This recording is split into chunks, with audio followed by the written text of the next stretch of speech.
Live with CDP Sports Talk, a weekly sports and entertainment podcast sponsored by Barry Cullen Chevrolet. Live on YouTube, Facebook, Twitter, Twitch, and LinkedIn. And on audio via Apple Podcast, Google Podcast, Spotify, Anchor FM, iHeartRadio, Amazon Music, Radio Public, and TuneIn. Now, here's your host, Chris Palme.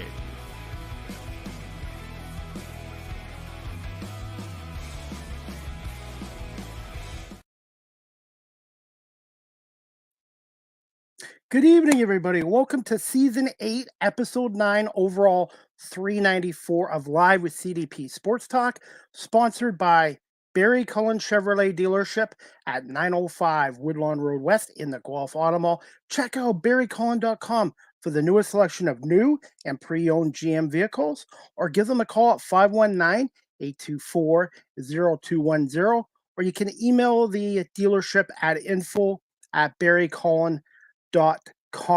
Live with CDP Sports Talk is on weeknights from 8 p.m. to 9 p.m. Eastern on radio station WQEE 99.1 FM in Noonan, Georgia, the home of Southern talk and sports. I hope everyone's doing well on this Wednesday, May 1st, 2024. Hard to believe it's already May. Beautiful day here in Southern Ontario. And I'm looking forward to my guest tonight. This is his second appearance. And I've gotten to know him from the KeyBank Center. His name is Steve Bermel. He is the Buffalo Bandits National Lacrosse League color analyst for their home games on the CW23 network in Buffalo and also on the Bet 1520 in Buffalo, and sometimes occasionally on WGR Sports Radio 550 in Buffalo. And we're going to bring Steve Bermel on, and we're going to talk some Buffalo Bandits lacrosse and preview their upcoming series with the Toronto Rock this Friday night in Hamilton. Good evening, Steve. How you doing? Hey, Chris. Thanks for having me back on the show. It's been a while since we've talked, but I'm excited to talk about the Bandits again. Exciting game against Georgia. I wish I could have been there. 10-9 in overtime. Now, Steve, I got to ask you this. Is it true it's only the Bandits' second ever playoff home win in overtime in Buffalo? Yeah, and the other one I think is the overtime winner to win the championship, or the Champions Cup as it was back, I believe, in 1992 when Tavares scored in overtime. So that could be right. I don't know it for sure, but the only other one that I know off the top of my head would be that championship game winner by Tavares back in 1992. Thoughts on the game against the Georgia Swarm, and you got to give them credit. They were down 8-5, and they rallied, and they really made the Buffalo Bandits work for that win. Yeah, we saw a similar game back in December, right? These two teams met in the regular season, December 29th. Georgia eked out a 9-8 win, and I believe they used a 4-goal run in the fourth quarter to win that game. So yeah, you're right. In the fourth quarter, 8-5 Buffalo. A 4-goal run for Georgia makes it 9-8. With 6 minutes to go, Kyle Buchanan scoops up and tucks in a rebound, which was an outstanding play, just watching him work. And then we go, 10 minutes without a goal scored. You have 6 minutes in regulation, and then the first 4 minutes of overtime, nobody scored. And then the electric finish from Josh Byrne, the guy who was just kind of feeling it all night. And Chris, you made a great point about Georgia making Buffalo earn it. It seems like for some reason when Buffalo goes down to Georgia and plays in Gwinnett, they have an easier time with the Swarm. The Swarm come to Buffalo into the most hostile environment in the league with the fans just going absolutely wild. And I think it motivates them a little bit too, like just wild to see a team come in and shrug off the hostility from the fans the way that Georgia does very often. And the game didn't look a lot much different than it did in the regular season when Georgia won 9-8. This time, Buffalo just had a little bit more gas in the tank and was able to get it done. What was the environment like, and what was it like calling that game as a broadcaster along John Gerkler and Dave Buchanan, who does a great job too, by the way? So the early on, there was a lot of tension, you could tell, but fans were really upset with the officiating. I think they thought that maybe the officiating was inconsistent. You'd see something let go, and you'd go, oh, yeah, well, it's playoff lacrosse. They're going to let, more things go. And then you see a call on maybe something that the fans didn't think was the most egregious, occurrence. So the fans were on the referees early, and then it seemed like every call Dane Smith has a goal overturned. It was the correct call, but he has the goal overturned when he stepped in the crease when Buffalo was on a little bit of a run. And then Dane Smith at the end of the game has the goal called back because time had expired. Once again, the right call. But the fans were absolutely in full throat for that entire game. And to think that you had the game won and then to have it not count because time had expired, that could have been a downer. But the Bandits said they were able to actually use that as motivation. And calling the game, when Dane Smith scored as time expired in regulation, I had a feeling that it was going to be disallowed because time was going to had run out. So there was an excitement, but a tentativeness, about the broadcast booth. And then when Burns scored in overtime, the papers I had in my hand and the pen that I had in my hand flew out. And, for fans that don't know, we call games on behalf of the National Lacrosse League. We're asked to call them down the middle, but ultimately I'm an employee of the Bandits, right? I'm employed by the Buffalo Bandits. So, as much as we try to be unbiased on the call, there's a very real element to being a part of the organization, right? I'm around this team, around the players, taking part in team activities sometimes. So, there's a little bit of investment there beyond just having a job to do to call a game. We want to be professional and we do want to call the game down the middle, but there's always excitement. If nothing else, Chris, I get to call a couple more games now, right? My season isn't over either. And obviously for the players, there's a lot more at stake as they try to win another championship. But, I enjoy doing this as well. So, at least 2 more games for them means at least 2 more games that I get to call up in Hamilton and then down in Buffalo Friday and Sunday. Before the Bandits got the winning goal by Josh Byrne in overtime, Georgia, I believe, was very close to winning it. Didn't one of their shots hit the goalpost? And then the Bandits came down, and Josh Byrne obviously gets the credit for the goal. But I think Chris Kluche was big on that play too. Can you just explain how that winning goal went down as an analyst? Yeah. So you mentioned, Chris, Georgia had 3 or 4 good looks. And, when a guy like Andrew Q has the ball in the pocket of his stick, he's such a clutch player and such a great goal scorer. And he has multiple overtime goals this year, if I remember correctly, at least one. They're lethal, those shooters. So you have to be nervous. But 2 things. Matt Vince seems like the bigger the moment, the bigger he plays.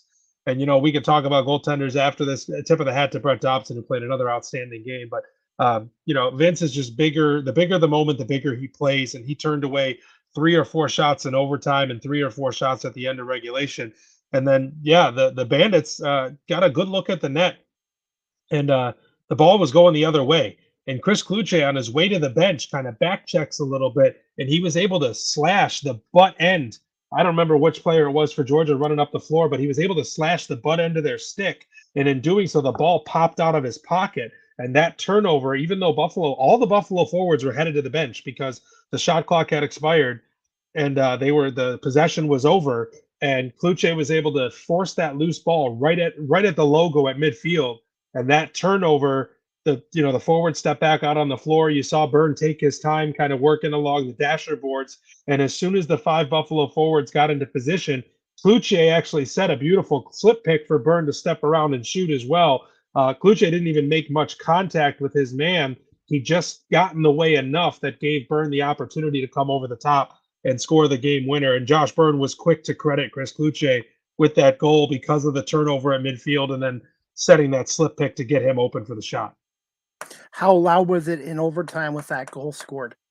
I mean, we heard it twice, right? At the end of the regulation, the fans went nuts. And the amazing part, Chris, is all the fans were standing at the end of regulation before the play even started. So Buffalo was given a restart with 6 seconds on the clock from their own end, and all 18,000 plus were already standing. So there was just so much excitement in the building. And, you see that ball hit the back of the net.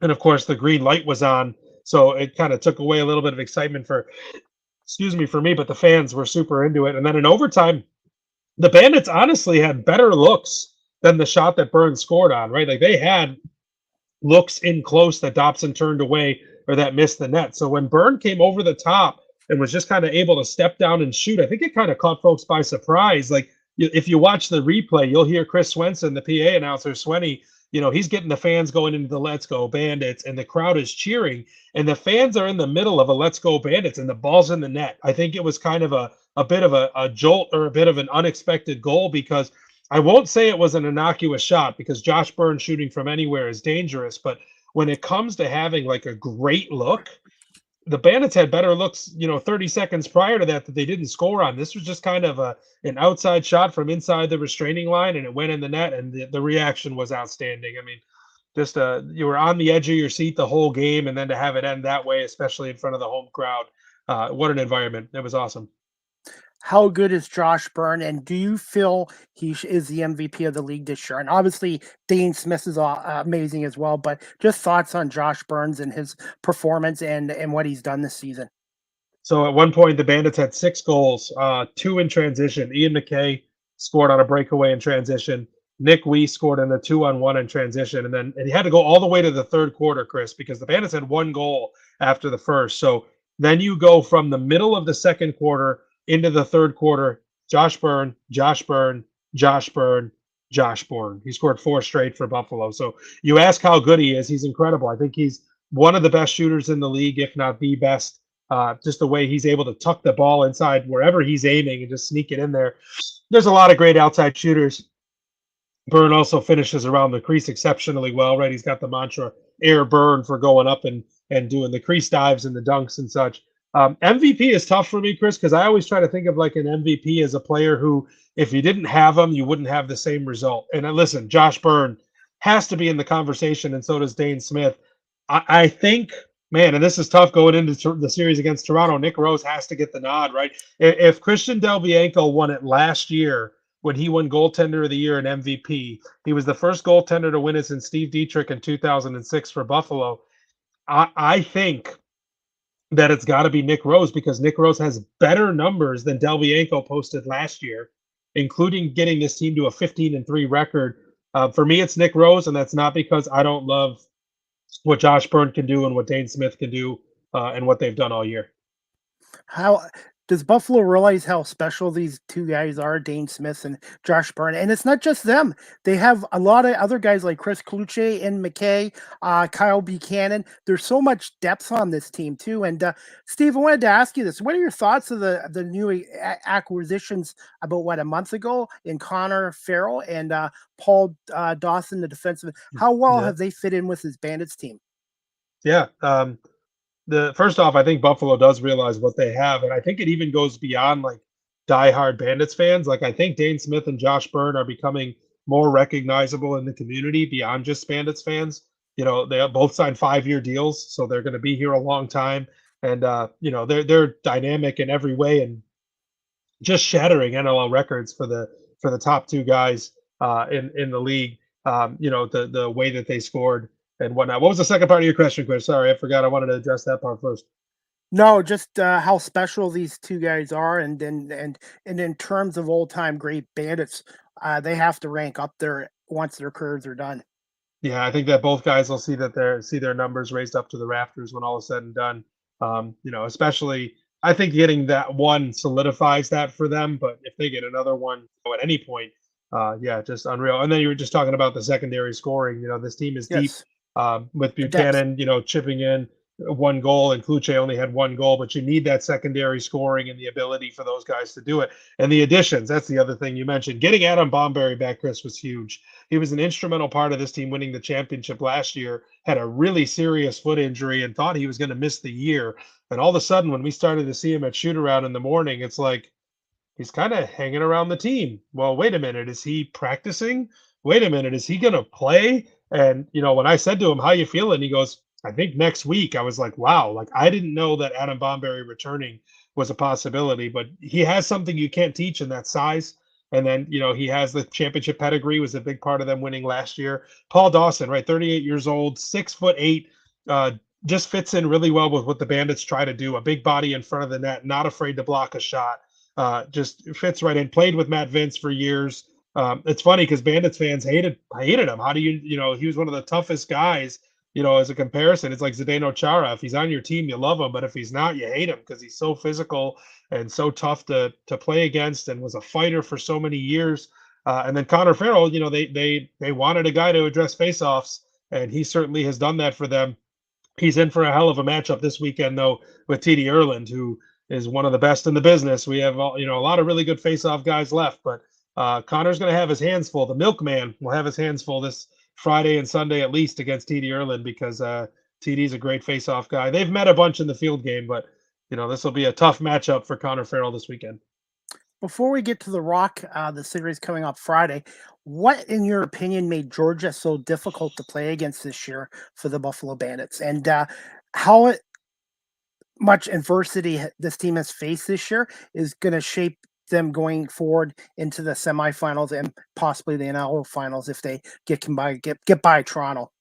Yeah, so Georgia, first and foremost, their goaltender is outstanding, right? His first career playoff game, and Brett Dobson, a local product, played his college lacrosse at St. Bonaventure, was the first recruit to the program there, and went on to be goaltender, defender of the year in the MAC, and first pick of the Archers in PLL, right? He's just got a great resume. And I thought in December, Chris, he stole that game. He came into Buffalo and stole that game for Georgia with the number of saves he made one-on-one, 4 or 5 saves just face to face that he was able to turn them away.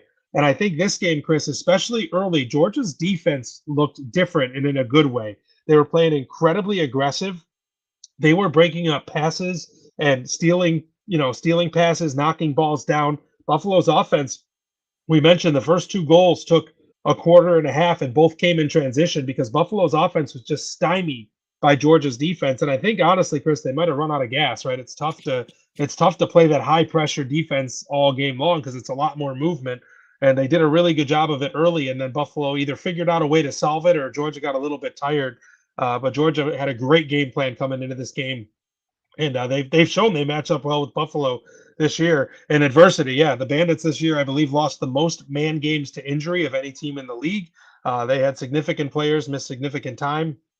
They have players that were part of the championship run last year, like Bryce Sweeting, who haven't played a single game, right? They've missed the whole year. So, they've had adversity. At one point, they were 5-6 on the year. And then they add Paul Dawson. They get Adam Bomberry back. They add Connor Farrell. And then they won 6 of their last 7 in the regular season and now 7 of their last 8 and have won 5 in a row. So that adversity certainly held them back at the beginning of the year, but they overcame it with flying colors as far as they're concerned. And their defensive play has been a lot better on their own end. And when you give up less than 10 goals in a National Lacrosse League game, generally you're going to win if you keep the other team to single digits.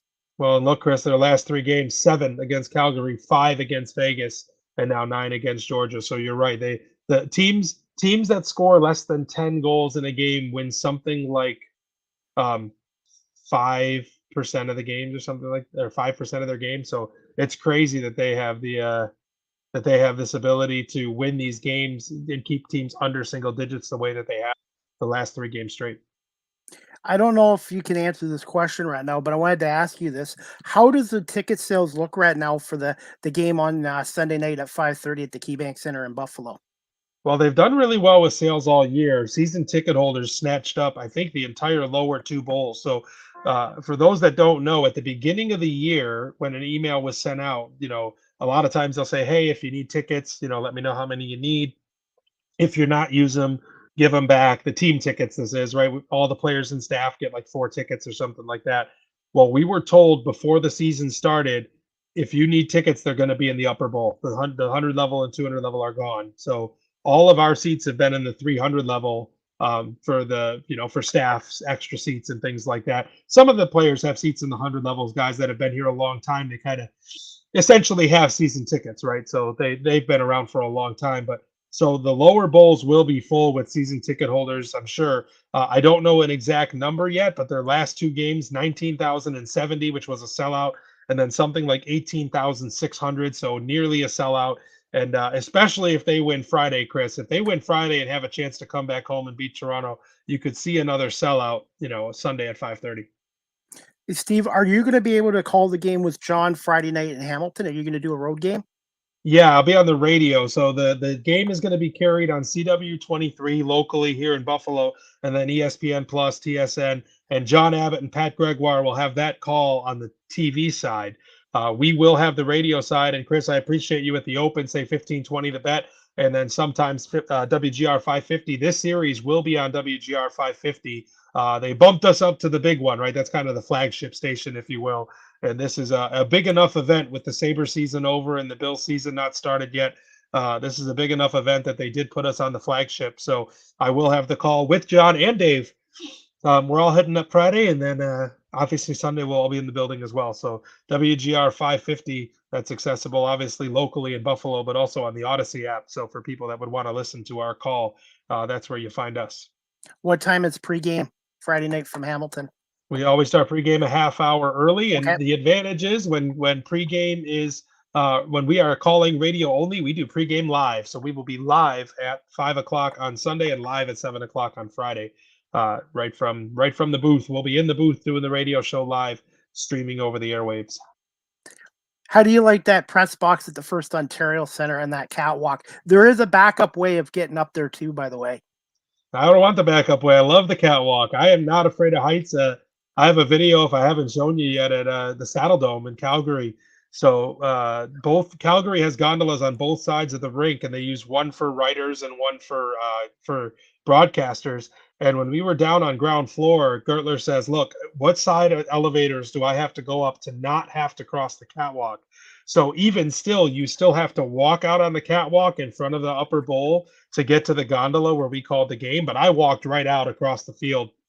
I look right down the middle of the Jumbotron because I love it. So yeah, it's a great barn, man. It feels like an old school hockey barn. It's got the smell, but it's a great venue. Like, it's awesome. I've only been there once, maybe twice, but it's a great venue, and I love going up there. And the other nice thing is, coming in from Buffalo, avoiding the traffic. I don't got to go all the way up into the greater Toronto area anymore and sit on the QEW for an hour while I'm 5 miles from downtown Toronto just trying to get to Air Canada Center.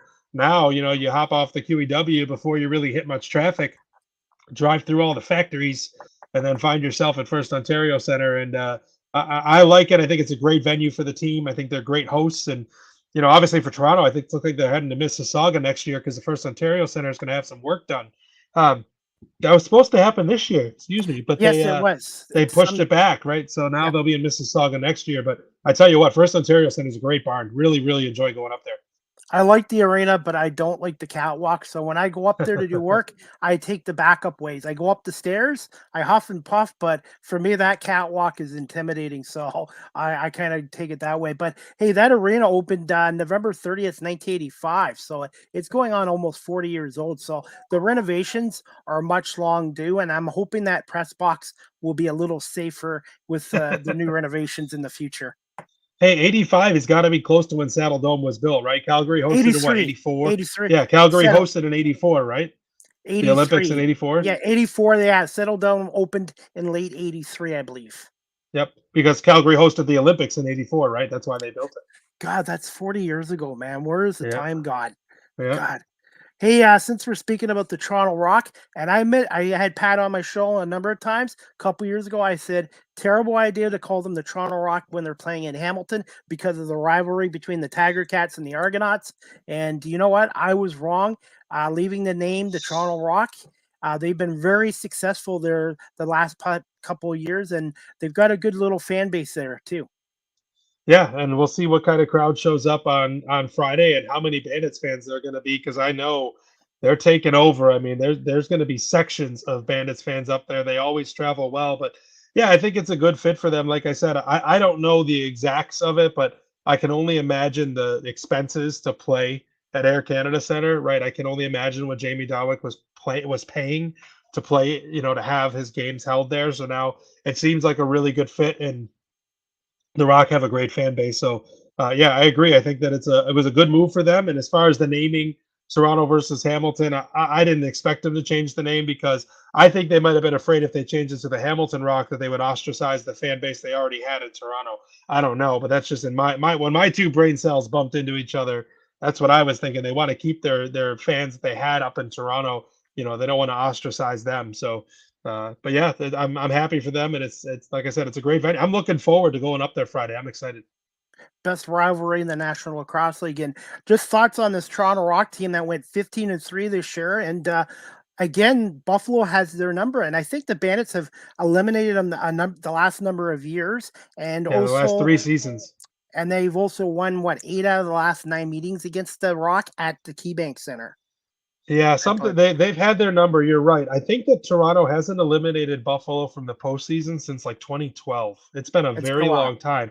And here's what's wild, Chris. Toronto is an outstanding club. My goodness, they're a great team. They do not have a weak spot, and for some reason, they can't get past Buffalo. Like when Buffalo beat them, they were struggling. Buffalo was on a losing streak. Buffalo, we talked about how they started the year 5-6, and we're just like they're not playing well. And they play Toronto, and they just play them so well. And that game up in Hamilton that ended up 15-12. It actually was never that close. Buffalo scored 2 empty netters and were up like 15-9 or something. And then Toronto scored 3 goals in the last minute, like garbage time goals, which for a minute there, it felt like they might have a chance to come back. But for some reason, Chris, the Bandits just have them figured out. I don't know. I can't explain it because you would think that Toronto, as good as they are, when Buffalo was struggling the way that they were, would have cleaned them up. And you mentioned 15-3, 3 losses all year, 2 of them to Buffalo, and they were both pretty handed losses. I mean, Buffalo just seems to have them figured out. I don't know what the secret recipe is, and I also would be not even a little bit surprised if Toronto wins this series 2-0, right? They're a great team. They're unbelievable. I mean, they're breaking all kinds of records. Nick Rose is having one of the best years a goaltender's ever had. They have scores all over the floor. They have a great face-off guy. They have great transition. But for some reason, they can't get by Buffalo. And I'll tell you, the last time that they beat Buffalo was early last season. They absolutely embarrassed the Bandits, I believe, up in Hamilton. It was they ran them out of the building, but then Buffalo very quickly repaid them on a trip to Buffalo. And we all know how the playoffs went last year when they beat them in 2 games as well. So I'm excited for this. You mentioned the best rivalry in the National Lacrosse League, and I can't wait to see these games unfold because it's going to be good. To be honest, I wish this could be a best of 5 or a best of 7 series, but obviously in this best of 3, the game 1 is important, obviously, to Buffalo and Toronto. But I think for Toronto, it might even be a little more important because their psyche, if they lose again to the Bandits, that'll be 3 straight losses this year, and that means they'll be down 1-0 going to Buffalo, and they haven't won there in a while. So to me, obviously, it's a big game for both, but for Toronto's mental psyche, I think this game might even be a little bit more important than Buffalo. I don't know if you agree with me on that. I do. I think if Buffalo wins game 1, they win the series. I mean, I don't see Toronto coming back to beat Buffalo 2 straight if Buffalo wins game 1. Obviously, anything can happen, but you're right. Game 1 is going to be so crucial. But the other thing is, Kyle Buchanan actually was on local radio talking today about the difference between the 1 game, elimination in the series. Last week, Buffalo had a bad quarter and a half and really had to fight to overcome that. And then they had another bad fourth quarter, after going up 8-5, and they really had to fight to overcome it. In a 3-game series, 1 bad quarter, you may not sink you. It didn't sink Buffalo either. Look at the Rochester-Toronto game, right? Toronto goes up 4-0. And then after that, that game was incredibly close. Now, Toronto won it handedly, in my opinion. They only won 9-6, and they never really looked like they were going to lose that game.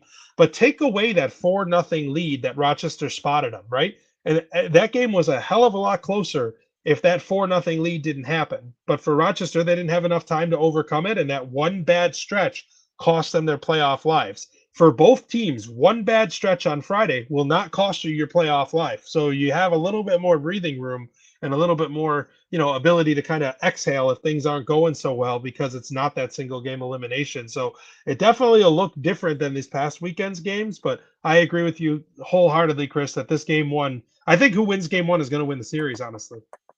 And I wouldn't be shocked, Steve, if one of these 3 games or even 2 or 3 go to overtime. That feels possible. It surely does because how close things are. But I look back to last year in Buffalo's championship run. They beat Rochester round 1 20-6. Then they beat Toronto by 3 and 4 goals. Like the games weren't close. They just went in there and, they won at home and ran them out of the building, and they went up there and ran them out of their own building. And I'm not saying that's going to happen again, but the Bandits are they're a defending champ for a reason. And for whatever reason, last year in the postseason, they fired up the steamroller. And I know they really didn't against Georgia, right? They didn't run them out, but I don't know. I feel like they could do it. I wouldn't be surprised if they are able to open up, two big games. We'll see. We'll see. Nothing will surprise me in this series at all. Nothing will surprise me. Last week, if you would have told me Georgia's going to win by 5, I would have been surprised, right? I just don't see that in the cards. If you would have said Buffalo was going to win by 5, I might have said okay, or a close game, I certainly would have agreed with.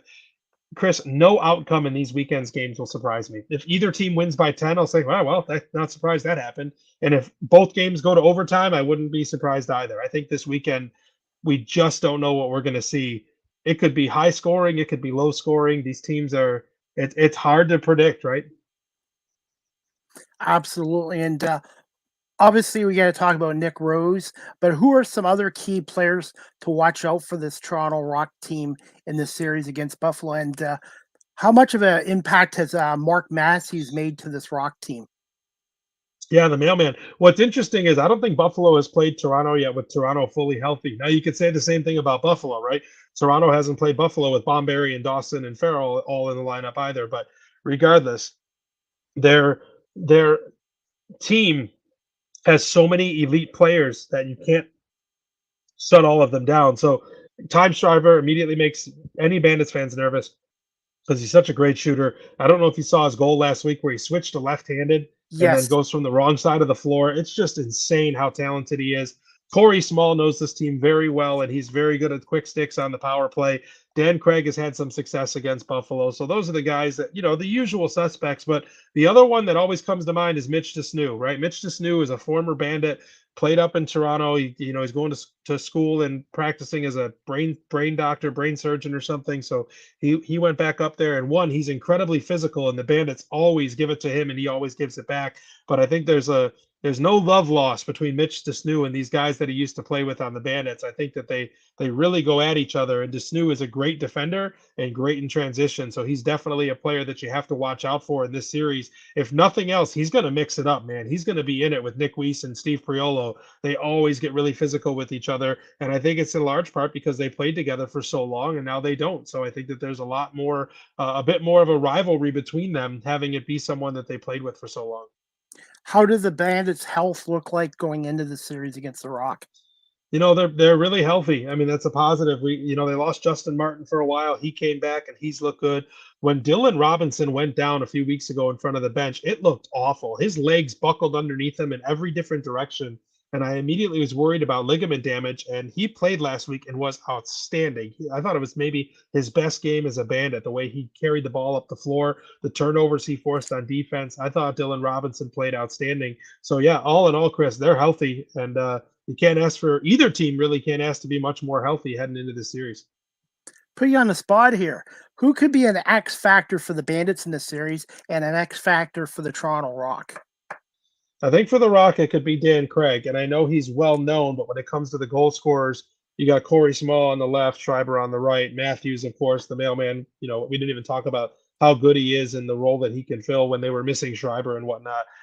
But I think Dan Craig, he usually has some success against Buffalo, and I think that you have to watch out for him as maybe their fourth option. You worry about the other three on the floor, and he can burn you. So Dan Craig, and then for Buffalo, it's always Ian McKay for me because look he scored the first goal for Buffalo last week. He scored the first goal for Buffalo up in Hamilton that game when Buffalo won in transition. And with the changes since Brad McCulley's been traded, Brandon Robinson was hurt a little bit.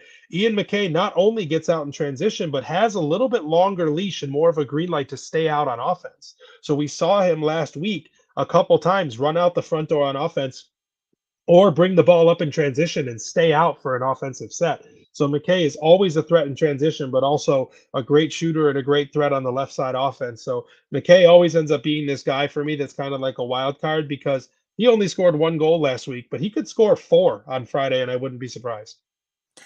Who has the advantage with special teams, the Rock or the Bandits? The Bandit special teams have been absolutely outstanding. I mean, they've been their penalty kill has been so good of late. The Bandits have not allowed shorthanded or power play goals against. I think Georgia had one, but they might have, I think the first three they didn't score on. Similar to Vegas, the Bandits took 4 penalties in the first quarter against Vegas, gave up no power play goals. And the Bandits' power play is lethal. So is Toronto's. But I think that the special teams battle has to go to Buffalo right now because both units are just playing so hot, right? The defense on shorthanded situations, the man down has just been outstanding. And their power play, pick your poison. Would you rather Dane Smith or Josh Byrne up top? Because either one of them will cook you on the power play. And that leads to my next question. We obviously know how great Matt Vince is, but what's your assessment on Toronto Rock goalie Nick Rose? And this is one of his best seasons in the league. And where, what is his weaknesses that the Bandits might be able to try to explore if he has any? Well, I know that there's certain spots they like to shoot on him, but I won't tip that hand. I know that Okay. they've seen some things in film that they believe that they can do, and it's worked. They've exploited it a couple of times.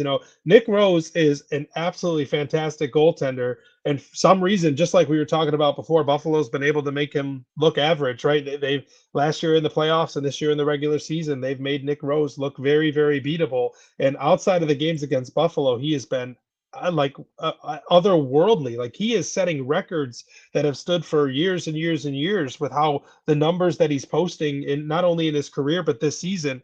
And when you talk about Rose's weakness, like for him, the only thing he's missing right now is that cup, right? Like he's had such outstanding regular season success, but in the postseason he's struggled. Like it's just there's no other way to put it that he hasn't been great in the postseason. Now he was outstanding last Saturday, so we'll see if he carries that into this series or not. But the only thing Nick Rose is missing on his resume is to do it all to win the cup. What are a couple of keys for the Bandits to get that game one win in Hamilton on Friday night? I think that I want them to score early, right? If they're gonna get to Nick Rose, you got to start it early, and that's how it went last year in Game 1. They scored so many goals against Nick Rose early on. I think it kind of shelled them a little bit, so they have to get out early. They have to stay disciplined. I mentioned how physical Mitch DeSnew is, and how these teams hate each other, Chris. There's no other way to put it. These teams beat the heck out of each other because they don't like each other, but you can't lead to dumb penalties, right? You can't give Toronto extra opportunities with a man advantage. And the last key is to have Matt Vince keep playing the way that he has. This hasn't been Matt Vince's best year of his career by any stretch. I think he would tell you that firsthand, but the last month or so, oh my goodness, he has been absolutely outstanding. And, I keep saying the bigger the moment, the bigger he plays. And, a series like this, it doesn't get any bigger. Like, this is a possibility, Chris, as a Yankees fan. You know how so many years the ALCS between the Yankees and the Red Sox was a bigger deal than the World Series? Yes. This has that potential. This absolutely has that potential that this series could be what a lot of people deem to be the championship series, especially if either one of these teams goes on to win against San Diego or Albany. This series would be the one that's circled that everybody says that's where the cup was won. Do you think part of Vince's success recently is also he's been healthier? He's been healthier than he was earlier in the season. Yeah, he's healthy for sure. And it was interesting because he never misses games. And Dave Buchanan asked him, did that time off help? And I think he was hesitant to say yes, because for fans that don't know, he takes every rep in practice. He does not give the net up. Like a lot of times in morning shoot around, the starter kind of takes less reps, right? They want to stay fresh. Nope. He wants every shot. He wants to feel every ball against him. Like he is all about that, like all the time. And he doesn't ever want to give up playing time. But I think that helps. But the other part of it, Chris, the defense in front of him looks better than ever. And that has to do with the additions like we talked about, but also those additions coming in have made the entire unit more cohesive and everybody's playing better with that. You can't teach veteran leadership and you can't teach size. And you got both of those things with Bomberry and Paul Dawson. I don't know. There's this. I want to say this too, Steve. Obviously, John Tavares is a hell of a coach. Obviously, a Hall of Fame player. Do you feel, in terms of his coaching career, this might be the best job he's done so far? Even though they won the championship last year, just going through a lot of adversity and injuries this year. Yeah, I know at 5-6, things didn't look good. Nobody was really happy around the organization, including him. There was a different feel. And you know what? Honestly, good, right? They weren't content with losing. They hated losing. So when they were 5-6, there was a feeling like just kind of like a heavy cloud around. And then like they righted the ship. They got a lot of things figured out in a short amount of time, and they're hotter than a pistol right now. And I know for him last year was huge. I think he He loved watching the team win. There was a great image in my head of him standing behind the restraining line while all the guys were at the floor, in the middle of the floor with the cup, and he just had his hands on his hips, like just proud of that team. And yeah, he certainly deserves a tip of the hat this year because of what they were able to overcome, and injuries and losses, and just the offense not working, and a bummer of an overtime loss to Panther City. And instead of folding the tents, man, they went the other way. Instead of saying, you know what, maybe this isn't our year, maybe we're having a championship hangover. No, they turned it around, and now they've won 7 of 8 and 5 in a row. What's his biggest strengths of the head coach, in your opinion, Steve, for John I Tavares? I think offense, and I don't just mean like coaching offense. Like, this guy has scored on every style of goalie. He's played every style of offense. He's probably forgotten more about offense in the National Lacrosse League than anyone else has ever learned, and that cannot be ever replicated. His ability to, look at the number of players on this team who you could easily be selfish, right? Instead, it's they swing the ball and it's one ball. Nobody tries to do too much. You have guys getting 10 assists a game because the ball's so hot and moves so much. So I think his biggest strength is taking this group of men and having them play as an offensive unit the way that they do. It's incredibly impressive, in my opinion. Just quick thoughts on Toronto Rock head coach Matt Sawyer, and what is his biggest strengths from an outsider's perspective? I think he's just a great leader. I don't know a lot about the X's and O's for him. Like, I've been in on team video in the morning to see how they break down film, with coaches. So I've seen John Tavares at work. Obviously, I haven't had that privilege with Matt Sawyer, but I just look at his leadership and see some of the ways, that he addresses the team before and after games. And similarly, he has a team full of superstars, and he's able to get them to play as a cohesive unit. And that's impressive. And it's similar to him with Nick Rose. Like, as good as he's an outstanding coach, an absolutely outstanding coach. But the only thing he's missing right now is to get them to a cup. Absolutely. And finally, we'll wrap this up quickly, Steve.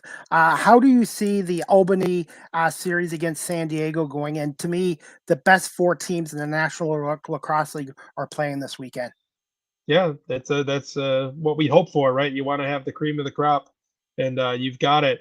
I'm surprised about Albany, though, Chris. They limped into the playoffs, having lost 5 in a row. They won their last game to secure that home playoff game. I thought Halifax was the favorite. I thought Halifax, with their veteran leadership and that offense, was going to fold up Albany, and man, was I wrong. What a great job the Firewolves did in that game. And Halifax just looked lost. They looked like they, unfortunately, they couldn't even put the ball in the net. 3 goals they put in as a team. So Albany surprises the heck out of me, but San Diego, they've got to do it, right? They've put together this win now team. They bring Brody Merrill out of retirement. They have Dane Doby and Curtis Dixon. They're not getting any younger, if you will, and they are going for it. Like, they're signing free agents and trading for players and bringing guys out of retirement. They have to. This is a bigger series for San Diego than Albany, in that it feels like they have more at stake. I won't say Albany's on, house money, but it feels a little more like that, because I don't think anybody expected them to be here, and certainly didn't expect them to beat Halifax last week. I didn't. So for San Diego, I feel like there's more on the line. But guys like Dane Doby, just you have to put Dane Doby in the conversation with some of the NLL's elite players, because the numbers he puts up and the postseason success that he has, including that overtime winner last week. So you got the young guns of Albany, you got Ty Kurtz and Alex Simmons and Doug Jameson leading that team, and then you have the wily veterans with Dane Doby and Brody Merrill and Curtis Dixon, and then Addie Stotts, right? They're star-studded lineup. So if I had to predict, I think it's San Diego. I think it might take 3 games. But I think this is a bigger legacy series for the Seals than the Firewolves. And the Rock Bandits, I'm picking the Bandits in 3 games. I think it's going to go the distance. We'll see how that goes, especially if it's interesting that they're putting 2 games in one weekend to speed things up a little bit and try to get the postseason done quicker. And if both series only go 2 games, there's a chance they're going to move up the final series, which would be okay with me, because at this point we're set to have the finals go until Memorial Day weekend. And personally, I like when the season's done before that, because obviously that's a holiday weekend for the family and whatnot. But we'll see how it all plays out. And hey, if the Bandits have to win in 2 or 3, you won't hear me complain. I'll take it either way. Is Dave Buchanan joining you and John Friday in Hamilton? Yes, he is. Trying to figure out if he's driving up with me or driving himself. We have to figure out the logistics. I'm working my full-time job during the day, leaving a little early so I can't commit to what time I'm leaving yet. So I'm not sure if he's going to carpool with me, but all three of us will be on the radio broadcast on Friday. I'll be watching on TSN or maybe listening to you guys on the radio call. And again, you guys will be on pregame at 7 o'clock. Face off is Correct. 7:30 from the First Ontario Center. I'm hoping they That's have correct. at least 10,000 people for that game. I think they shouldn't have a problem touching that number with how many Bandits fans are going to make the trip. It's going to be There, great. there could be a there could be 1,000 Bandits fans there on Friday, I think, easily. I wouldn't be surprised if there was more. Yeah. Definitely the best fan base. And finally, Steve, where can my audience follow you on social media? And your games again are on CW23 and on WGR 550 for the series. That's correct. You have it scrolling down there on the bottom. On X is at Steve Bermel. Same thing with Instagram. Twitter is where I do. X is where I do most of my lacrosse talk and all that kind of stuff. So that's where you can find me. And always happy to talk lacrosse with anybody. So anybody can send me a tweet or whatever the heck it's called nowadays, and I would love to have a conversation about it, answer any questions. Chris, I was really excited just to talk about the Bandits, right? I haven't done a podcast about them in a long time, so when you invited me, I was legitimately and genuinely excited because I just love talking about this team, and especially when they tend to only play on weekends, being able to talk about them on a Wednesday like this is outstanding. So I appreciate you having me. And I want to say thank you for coming on again. And I want to say thank you to Ryan Slabowski and the Buffalo Bandits organization the last 2 years for giving me freelance media opportunities. And I didn't go to school for this, but I'm getting schooled by covering the Bandits. And I got to thank Pat Gregor and John Gerkler for getting me into the National Lacrosse League. I love this sport, and everybody in this sport has been really good with me coming on my show. I know that they appreciate having you around, and the Bandits appreciate the coverage. So it is a mutual feeling. Your excitement and your gratefulness goes the other way as well, because the team loves the coverage, and it's great to have people talking about it. So. All right. Well, Steve, I want to say thank you so much for coming on. Have a great Game 1 broadcast in Hamilton, and we'll see you Sunday night at the KeyBank Center in Buffalo for Game 2, and hopefully it'll be an elimination game for the Bandits against the Rock. So fingers crossed, but it's going to be one hell of a series, Steve. And again, thank you so much for doing this. Of course, thanks for having me. See you this weekend. You too. Thanks, Steve.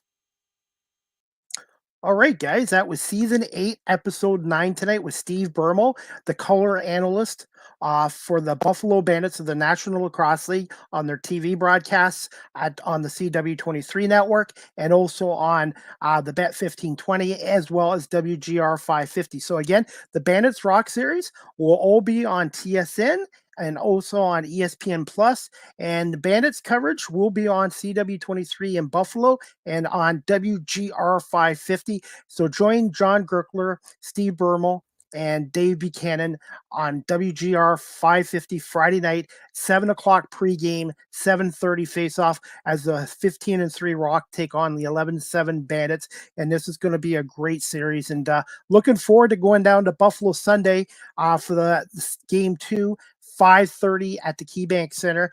You can get tickets at bandits.com. And for more information about the National Lacrosse League, you can check out their website at NLL.com, nationallacrosseleague.com, NLL.com, bandits.com, and the Toronto Rock's website is the torontorock.com as well. It's going to be a great environment in Hamilton and in Buffalo, and I'm predicting the Bandits will win this series in 3 games, and I wouldn't be shocked if 1 or 2 of these games go to overtime. And as for the other semifinal, San Diego, Albany, I agree with Steve. I think San Diego's going to win the series in 3 games. So I see NLL finals, hopefully, between the Bandits and San Diego. But regardless, the best 4 teams in the National Lacrosse League are playing right now, and it's going to be a hell of a games. And look forward to TSN's coverage as well with Pat Gregor and John Abbott. And for the Bandits, it's going to be John Gerkler, Steve Bermel, and Dave Buchanan as well. Before we wrap this show up, guys, I'm going to play a little clip of the highlights of the Bandits' exciting 10-9 comeback overtime win against the Georgia Swarm at the KeyBank Center from this past, I believe, Saturday night. Over to Q along with Shane Jackson as they stage their attack. Plenty of good scores, and they score right off the bat. Georgia taking a 1-0 lead. Cam Wires, but a shot goes on. Hits the goalpost left side of Matt Vince. And a break now for Buffalo. It's Ian McKay on the mad dash. And on Dobson, he scores. And the Buffalo carried the ball very creatively as Adam Wiedemann. Check that. Brendan Bunbury score! Georgia! Right in on Matt Vince and 2-1 Georgia. Beating back out in front. Shot hit the goalpost left side. The rebound is picked up by Ian McCain. He's got another break, and Nick Weiss is with him. Here's Weiss. Into the line. Scores! Far side to Q. Now, Lyle Thompson with a shot. They score! A funny bouncing ball crosses the goal line, and Georgia back for the 3-2 lead. Shot on by Josh Bird. Rebound. Nothing doing. Bird scrambles with it. There's a shot on. Score!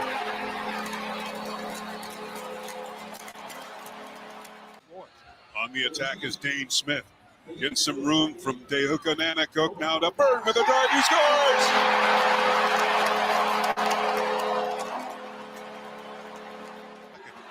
Into the line it goes. Ball intercepted and stolen by Georgia.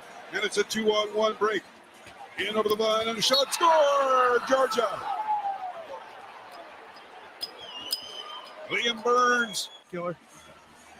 Dane Smith quarterbacking the power play. Fraser using the carpet to Burn. He scores!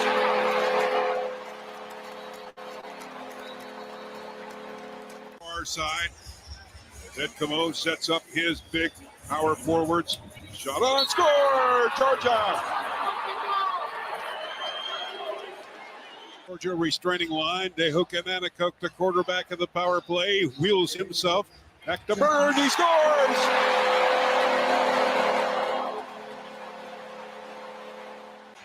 Buchanan is there with reset of the shot clock.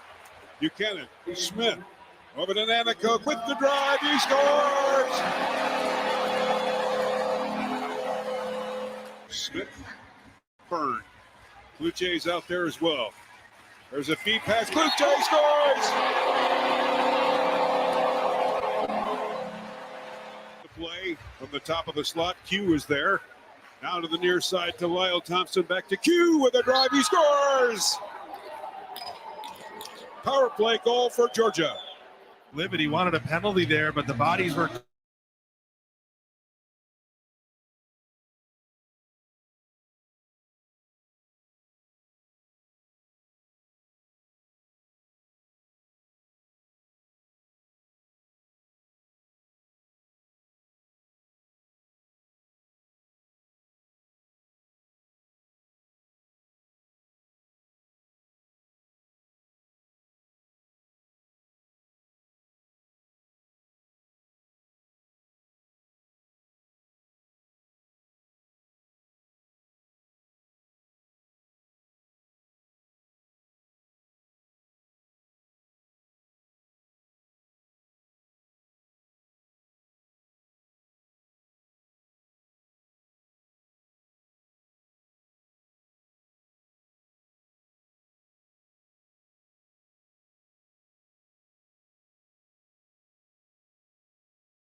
All right, guys, I am back. That YouTube clip was courtesy of the National Lacrosse League YouTube channel, and the call was from John Gerkler and Steve Bermel, the Buffalo Bandits color analyst, and John Gerkler is their play-by-play announcer. Buffalo winning 10-9 in overtime. Again, I apologize for the technical difficulty with StreamYard, but I am back here, and we're going to wrap up this show in just a minute.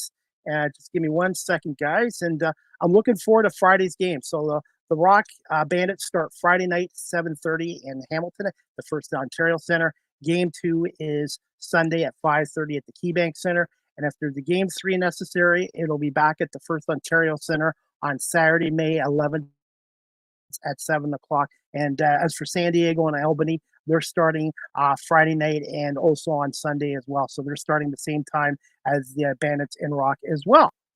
Also, some other news. The next live with CDP Sports Talk, sponsored by Barry Cullen Chevrolet Dealership at 905 Woodlawn Road West in the Guelph Mall, is going to be Monday, May 6th at 2 p.m. Eastern with my special guest, comedian Tracy Hamilton out of Toronto. So Tracy's going to come on and talk about the comedy industry and how she started up and some of her latest upcoming events or gigs, they call them. And I hope you guys can tune in. So season 8, episode 10 will be Monday, May 6th at 2 p.m. Eastern with my guest, Tracy Hamilton, a comedian out of Toronto, Ontario. Also, guys, I do some volunteer work with the Cambridge and District Humane Society. You can check them out at 1650 Dunbar Road in Cambridge, Ontario, 519-623-7722, or you can visit their website at cambridgehumanesociety.org. There's dogs like Clifford, Cleo, and Alpine that are looking for forever homes and families.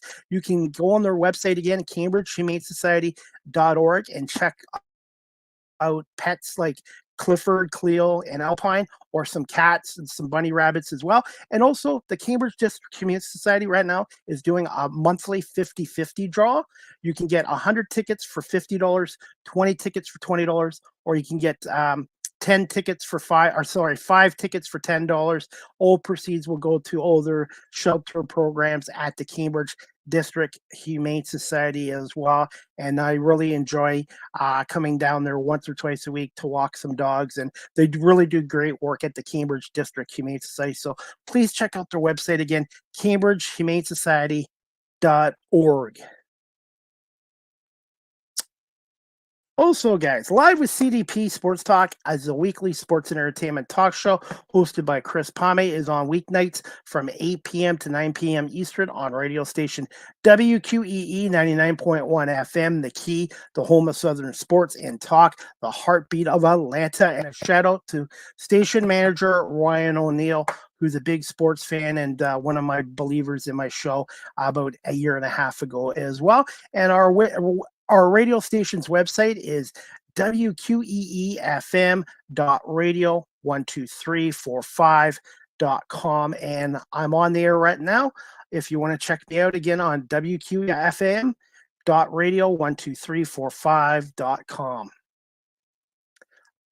Live with CDP Sports Talk is live streamed on these platforms: YouTube, Facebook, Twitter /X, Twitch, LinkedIn, and now available on Instagram. Follow me there at Chris Pame on Instagram. And also, guys, I am now a part of the Cameo family. If you want a personalized video message from me, check out cameo.com and type in Chris Pame, and all the proceeds from the personalized video message will go to my radio show and my media work as well. So again, check out Chris Pame on cameo.com for your personalized video.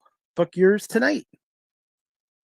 Also, guys, you can check out my website at beacons.ai/Chris D. Pame. All my social media sites, all my digital content, and previous radio and podcast shows are on beacons.ai/Chris D. Pame.